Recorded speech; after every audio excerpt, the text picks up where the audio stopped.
अस्सलाम वालेकुम एवरीबॉडी। वालेकुम सलाम सर। How are you? वालेकुम सलाम। अल्हम्दुलिल्लाह। समर समर आया हुआ है? नहीं sir, Samar is not available बेट। क्यों आज क्यों नहीं आया? ये तो बेचारा आ जाता है।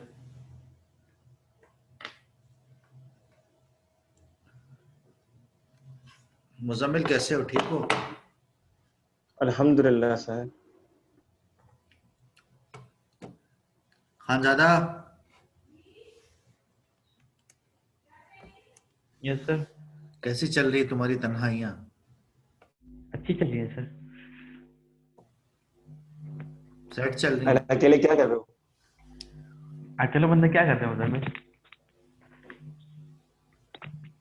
अच्छा, यानी दोनों दोनों एक दूसरे को सपोर्ट कर रहे हैं। नादी आप कैसी हैं? अल्हम्दुलिल्लाह सर ठीक। सही है। वो उमैर कहाँ है? उमैर कुछ अता पता है उसका?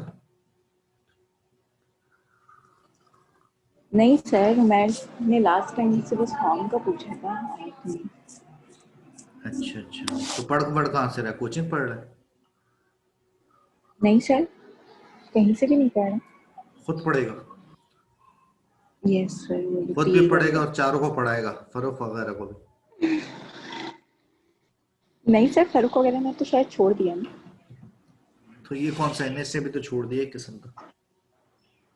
हाँ, क्या पता सर, ये हैदराबाद से भेज दो। ये तो पिछले साल भी हैदराबाद से दे रहा था। हाँ, लेकिन इसने फिर दिए नहीं थे, लेकिन इस दफा तो लग रहा है क्योंकि पढ़ तो रहा ही नहीं है। चलो अल्लाह बेहतर करे। अच्छा बेटा सुनो, मैं टॉपिक स्टार्ट कर रहा हूँ इंडस्ट्रियल लॉ का, ठीक है? 2 टॉपिक अल्हम्दुलिल्लाह हम कर चुके हैं। हमारे पास टोटल कितनी क्लासेस हैं? 25th का आपका क्या है सीन? ऑफ होगा या लेंगे क्लासेस टीचर्स? लेंगे नो आइडिया सर, हैं? कुछ लेंगे कंफर्म नहीं है क्लासेस। सर। कायद-ए-आज़म डे है भाई, क्यों क्रिसमस का 25 की? कायद-ए-आज़म वो डे। तो है सर, लेकिन मतलब अब तो ऑनलाइन हो रही है ना। बेटा छुट्टी छुट्टी होती है। सर क्रिसमस पार्टी रात को है। अच्छा, अब बड़े गौर से सुनो बेटा, हमें इससे कंसर्न ही नहीं है कि छुट्टी हो या ना हो, हमें सिलेबस कंप्लीट करवाने से कंसर्न है, ठीक है? तो टॉपिक स्टार्ट कर रहा हूं मैं। क्वेश्चन आएगा, explain when employer is liable for compensation and when employer is not liable for compensation. किन हालात में एक एम्प्लॉयर अपने वर्कर को कॉम्पनसेशन देगा और किन हालात में एक वर्कर अपने एम्प्लॉय को कॉम्पनसेशन नहीं देगा। पहले तो बेटा आप लोगों को पता होना चाहिए what is the difference between employer and employ.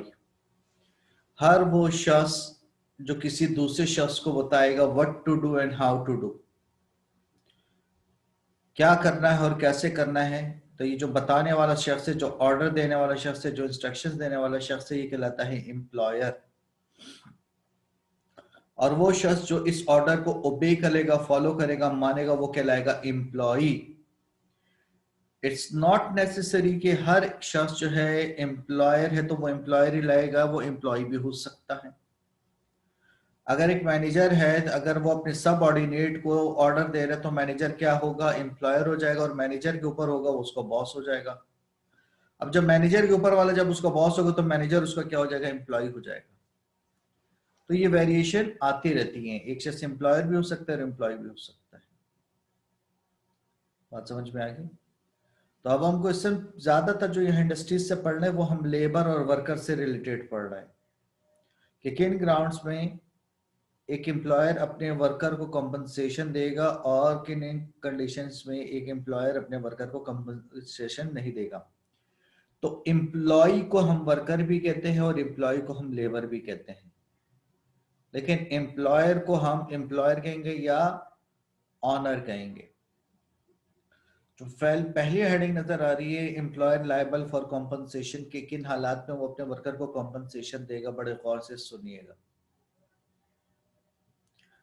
अगर एम्प्लॉयर ने during working hours, point wise सुनते जाइएगा, ठीक है, फिर बाद में लिखवा दूंगा। अगर एम्प्लॉयर ने अपने वर्कर को ड्यूरिंग आवर्स फैक्ट्री या इंडस्ट्री से बाहर भेजा और अपने किसी काम के लिए भेजा, उसका एक्सीडेंट हो जाता है, सीरियसली इंजर्ड हो जाता है, तो इस एक्सीडेंट की इंजरी के लिए जिम्मेदार कौन हो जाएगा? उसका मालिक, उसका एम्प्लॉयर होगा। कोई मसला पहले पॉइंट में? नो। सही है, वर्किंग आवर्स में अगर इंजरी हो जाएगी तो एन एम्प्लॉयर देगा उसको, एन एम्प्लॉय को। ये बिल्कुल यही है। बिल्कुल बिल्कुल, समझ में आ गया? क्लियर हो गया बेटा? Nadia yes sir. बोलो ना बेटा, इस्तिखारा कर रही हो कि बोलना ही नहीं बोलना? आवाज आ रही है सर आपको? बिल्कुल आ रही है। अब Okay. पॉइंट नंबर 2 सुनो। अगर एक एम्प्लॉयर अपने एम्प्लॉय से कहता है कि यार अपने डिपार्टमेंट में छोड़कर दूसरे डिपार्टमेंट में चले जाओ, वहां काम कर लो, वहां वर्कर काम आए हैं, और उस डिपार्टमेंट में उसके साथ कोई इंजरी हो जाती है, कोई मशीन में हाथ वात आ गया, या उस डिपार्टमेंट की कुछ छत वत गिर जाती है,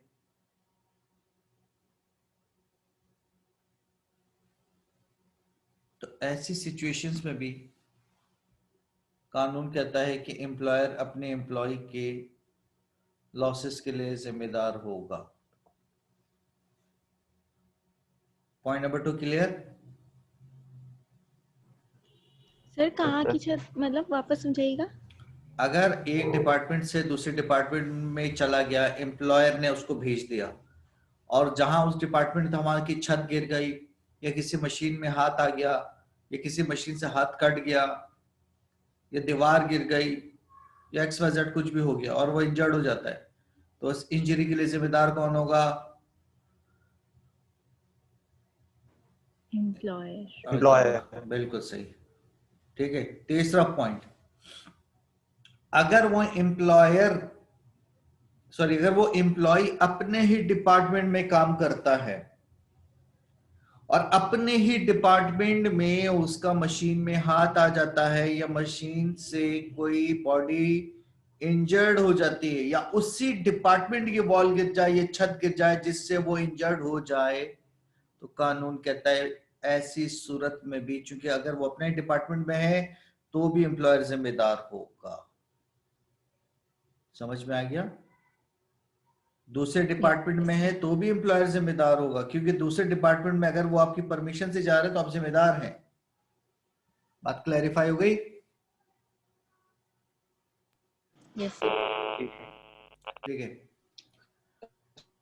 3 पॉइंट हो गए। चौथा पॉइंट जरा बस, अगर आपकी परमिशन से नहीं जाया तो फिर आप, उसका मैं सही है, मुझे जवाब, बताइएगा इसका ये जाते हैं। जवाब इस पे आएगा, employer not liable for compensation, वो इस पे आऊंगा। ठीक है, सही सही।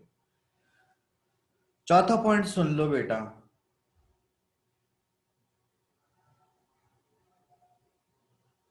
अगर एक एम्प्लॉयर अपने एम्प्लॉय को हेल्थ एंड सेफ्टी से रिलेटेड इंस्ट्रूमेंट्स प्रोवाइड नहीं करता, नतीजतन उसकी इंजरी हो जाती, तो इसी इंजरी के लिए भी जिम्मेदार कौन होगा? एम्प्लॉयर। मैं एग्जांपल देता हूं, अगर किसी का वेल्डिंग वगैरह का काम है तो आपको पता होना चाहिए कि वेल्डिंग की जो वो लाइटिंग निकलती वो आपकी आंखों के लिए बड़ी डेंजरस होती है, और अगर आपका एम्प्लॉयर आपको गॉगल्स प्रोवाइड नहीं कर रहा तो इसका मतलब ये है कि जो भी लॉस होगा उसके लिए एम्प्लॉयर जिम्मेदार होगा। आंखें डैमेज हो गई। अगर आपका काम फैक्ट्री इंडस्ट्री में जो है वो डस्ट वाला है, यानी आप सीमेंट की इंडस्ट्री में, और पता चला कि वो आपकी आंखों में जा सकता है या सांस लेने में प्रॉब्लम हो सकती है, तो आपको ऐसे मास्क देने चाहिए जो आपकी हेल्थ के लिए अच्छी चीज हो और उन चीजों से आप बच सके, डस्ट एंड फ्यूम्स से। अगर वो आप प्रोवाइड नहीं कर रहे और इंजर्ड हो जाते तो एम्प्लॉयर की लाइबिलिटी, एम्प्लॉय की जो है वो इंजरी के लिए आप लायबल होंगे एम्प्लॉयर। इसी तरीके से अगर एक एम्प्लॉय जो है वो फैक्ट्री इंडस्ट्री में काम कर रहा है और उसका काम इलेक्ट्रिसिटी का, तो आप उसको इंसुलेटेड ग्लव्स और शूज प्रोवाइड करें। सपोज करें कि इलेक्ट्रिक नहीं प्रोवाइड कर रहा है, पता चल रहा है एम्प्लॉय बेचारा की जो है पीएमटी के साथ ही चिपक गया, तो ऐसी सूरत हाल में फिर उसके तमाम चीजों के लिए, डैमेजेस के लिए रिस्पॉन्सिबल कौन होगा? आपका एम्प्लॉयर। समझ में आ गया बेटा यहाँ तक? Yes sir. कोई मसला? No sir. No, sir. फिर हमारे पास आ जाता है कि when employer is not liable for compensation, किन हालात में जो है वो आपका एम्प्लॉयर कॉम्पनसेशन के लिए लायबल नहीं होगा।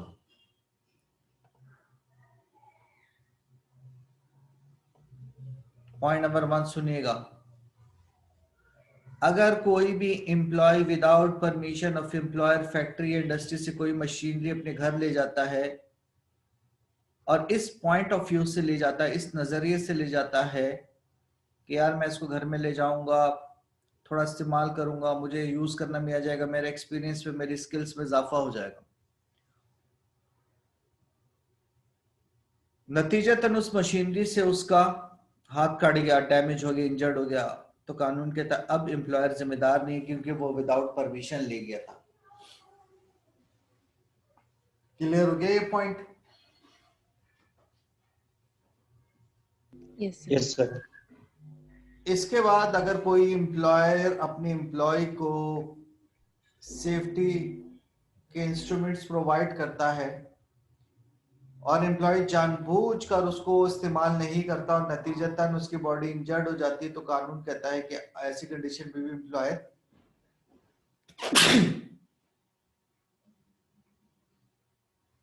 जिम्मेदार नहीं होगा। Clear? Yes. Yes sir. Yes, sir. अच्छा, अगर कोई भी employee without permission of employer अपना डिपार्ट छोड़कर दूसरे डिपार्टमेंट में जाता है और वहां उसके साथ कुछ मिसहैप हो जाता है, कुछ इंजरी हो जाती है, बॉडी इंजर्ड हो जाती है, तो कानून कहता है ऐसी सूरत हाल में भी एम्प्लॉयर जिम्मेदार नहीं होगा। हालांकि वर्किंग आवर्स में हो रहा है, बट आप विदाउट परमिशन जा रहे हैं। मुजम्मिल, जवाब मिल गया आपको इसका? Yes sir. कोई भी employee without permission of employer during working hour outside the factory जा रहा है, बाहर जाके एक्सीडेंट हो जाता है, तो ऐसी एक्सीडेंट के लिए भी, इंजरी के लिए भी एम्प्लॉयर जिम्मेदार नहीं होगा। 4 पॉइंट समझ में आ गए? Yes sir. 5वां पॉइंट, सर कोई ये सारे पॉइंट एक जैसे नहीं है? है ये सारे पॉइंट एक जैसे नहीं है? एक जैसे कैसे? अलग अलग है ना बेटा। सर मतलब तकरीबन हर चीज में यही आ रहा है ना कि फर्स्ट वाले में, लाइबल वाले में ये आ रहा है कि अगर वो इजाजत लेके अगर हाँ, उसको कोई भी नुकसान पहुंचता ठीक है। है या और कहीं अगर पे भी, जहन में ये क्वेश्चन आता और बगैर इजाजत के गया, हाँ तो मतलब अगर बगैर इजाजत हाँ के तो गया वो तो और फिर आपके कोई भी लाखों उसको रुपए नुकसान हाँ, हुआ तो आपके लाखों रुपए बचेंगे तो नहीं बचेंगे बगैर इजाजत के? बच जाएंगे ना, नहीं बचेंगे? जी। बस, दैट इज द पॉइंट। कोई भी एम्प्लॉयर की फैक्ट्री या इंडस्ट्री में अगर एम्प्लॉय काम कर रहा है और वो नशे की हालत में है, बहुत ज्यादा डोजेज यूज की हुई है, मेडिसिन की या ड्रग्स का इस्तेमाल किया हुआ है, और वो इंजर्ड हो जाता है, पता चला उसको 2 मशीनें नजर आ रही हैं, समझ में आ गया ना, वो मशीन में ही हाथ आ गया, क्या एम्प्लॉयर जिम्मेदार है इस चीज के लिए? No, sir. नो। हाँ भाई, जिम्मेदार है। नो। नो। No sir. ठीक है, तो ये हमारा ये वाला छोटा सा टॉपिक कंप्लीट हो गया। अब सुनो, एक और छोटा सा टॉपिक आ जाता है, एक्सीडेंट। क्या लिखा मैंने? एक्सीडेंट।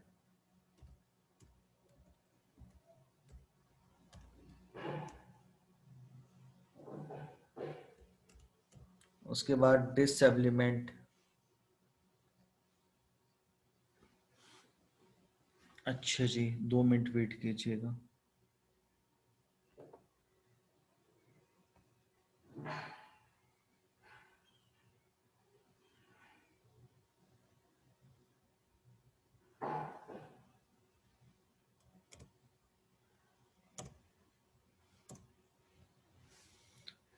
Types of डिसेबलिमेंट।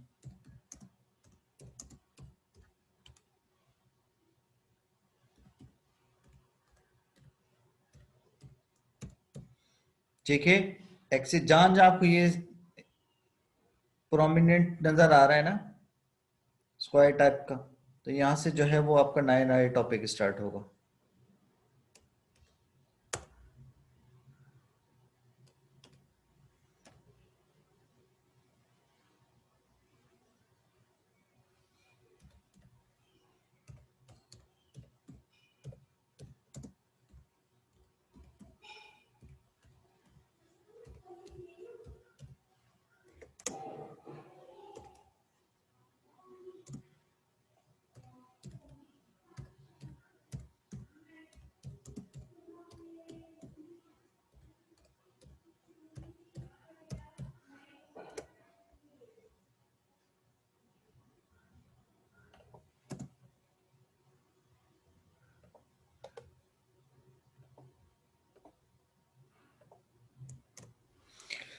अच्छा जी, एक्सीडेंट किससे कहते हैं? एक्सीडेंट को उर्दू में हम कहते हैं हादसा। ठीक है, ये टोटल कितने क्वेश्चन हो गए?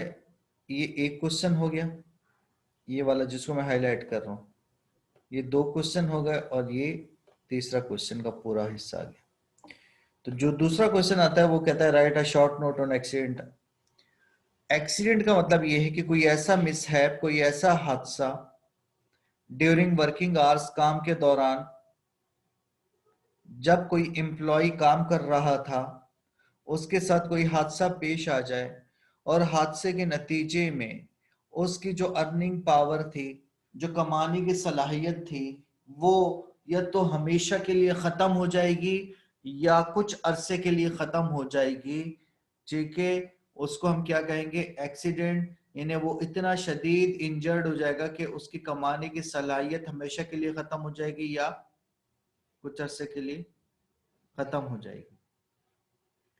लेकिन उस शख्स ने जानबूझकर, यानी आपके साथ जो हादसा होगा, मेन चीज ये सुनिएगा, आपके साथ जो वो मिसहैप होगा उसका अंदाजा आपको नहीं हो सकता कि ये तो इसमें आपकी डेथ भी हो सकती है या आपकी इंजरी भी हो सकती है। ठीक है, मैंने थोड़ा सा इसका डिसेबलिमेंट भी यहाँ पे टच कर दिया है। यानी उस हादसे में आपको अंदाजा नहीं होना चाहिए कि यार ये जो मेरे साथ इंजरी हो रही है, मिस होगा, मेरा इंतकाल भी हो सकता है या मैं बहुत ज्यादा सीरियसली इंजर्ड भी हो सकता हूँ। मतलब वो कैलकुलेशन नहीं कर पाता, तो इसको हम कहते हैं एक्सीडेंट। लेकिन अगर किसी शख्स ने जानबूझकर कोई सुसाइड किया जिसको अंदाजा है कि मैं इंजर्ड होऊंगा या मैं टपक जाऊंगा, इंतकाल हो जाएगा, तो कानून कहता है ये एक्सीडेंट नहीं होगा, ये सुसाइड होगा। 3 लाइनों में मैंने एक्सीडेंट की डेफिनेशन समझा दी। समझ में आ गया? क्लियर हो गया? जी सही, सर। दोबारा पूछो, क्या कह रहे हो?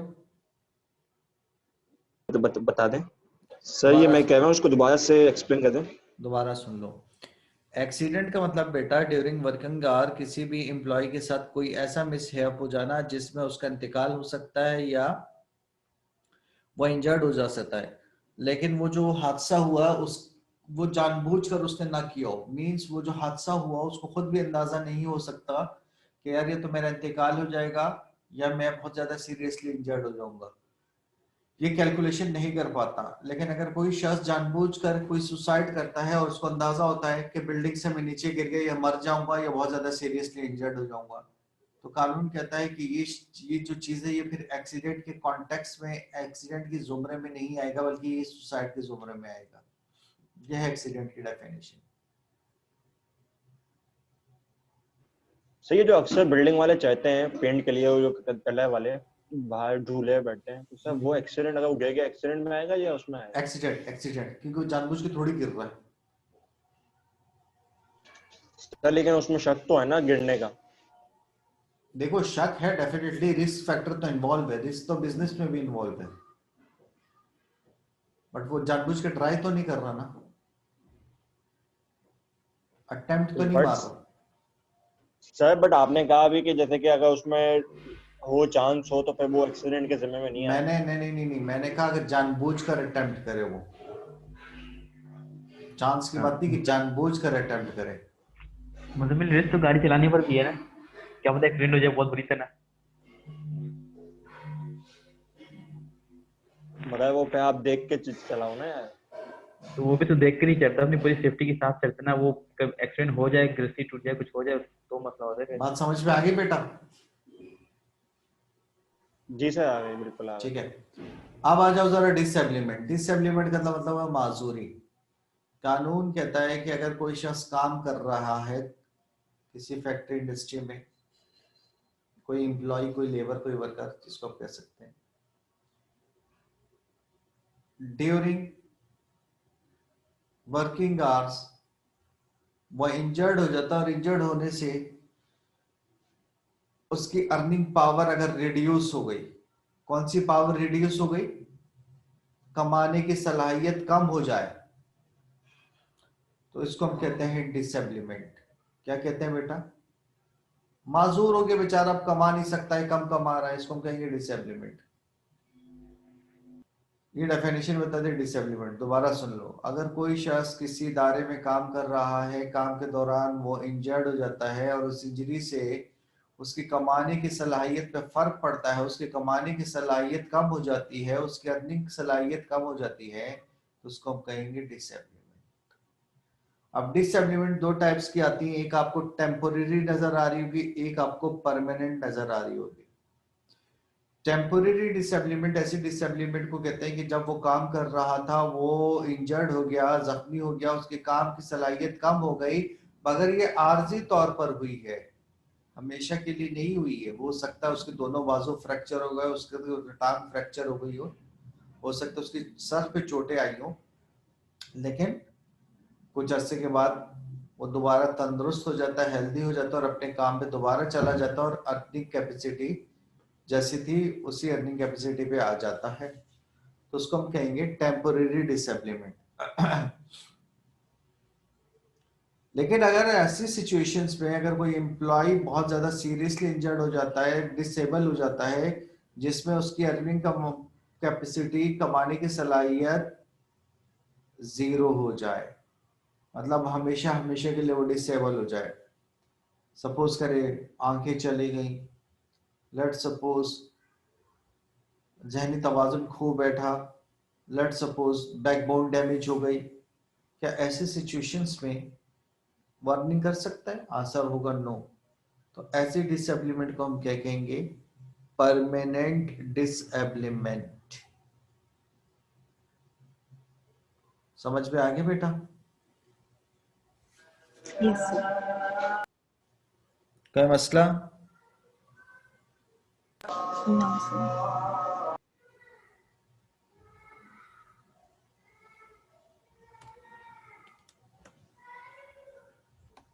एक दफा रिकॉल कर लो इनको सबको अपने माइंड में, फिर मैं आगे कंटिन्यू कर रहा हूँ।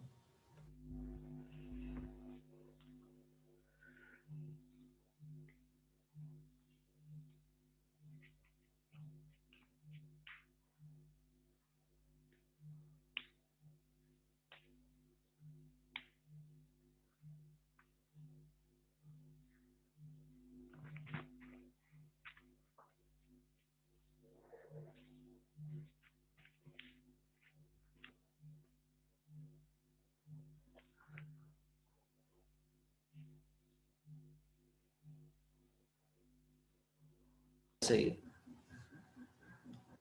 अब unfair labour practice by employer में मैं आपको समझा दूं कि एम्प्लॉयर की तरफ से कब अनफेयर प्रैक्टिस होगी। नंबर 1, और से सुनिएगा, हमारे पास एक चीज आती है ट्रेड यूनियन। क्या आती है बेटा? Trade union. ट्रेड यूनियन कहते हैं लेबर्स की यूनियन को।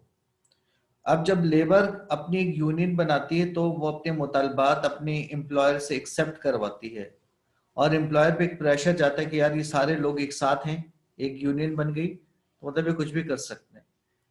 ठीक है, अब जरा, और ट्रेड यूनियन जो है वो लीगली अलाउ है, अकॉर्डिंग टू लॉ अब अलाउ है ये।